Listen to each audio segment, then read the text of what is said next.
Los museos del vino en España é a 12ª publicación da escritora Rocío Acha, unha obra que resalta a importancia dos museos do noso país dentro do mundo da cultura e do ocio. O libro fai un percorrido por todo o sector vitivinícola español. Fala nos primeiros capítulos sobre todo do orixen histórico do que é a cultura do viño.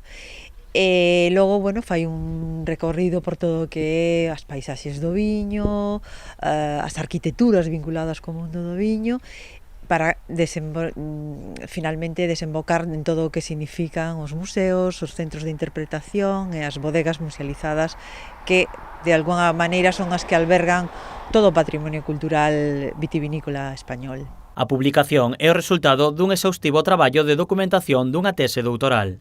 A historia que percorre esta obra comeza coas primeiras vides e chega ata os nosos días. Penso que é un paseo moi bonito a través da historia, e non só da historia, da cultura en xeral, da arte, da etnografía, da antropoloxía, en definitiva, de todo o que significa ese camiño paralelo que fai o viño con respecto á humanidade, non? Porque van unidos directamente.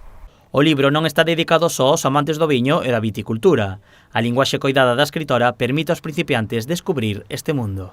Realmente este libro foi redactado cunha linguaxe moi asequible para todos os públicos, de maneira que aqueles que se queiran iniciar, penso que teñen aquí, unha obra que os pode meter directamente, sin grande esforzo, en todo o conocimento da cultura do viño tamén. A publicación saiu á venda cunha edición limitada de 400 exemplares. Os interesados en adquirila poden facelo a través da plataforma online ou en determinadas librarías.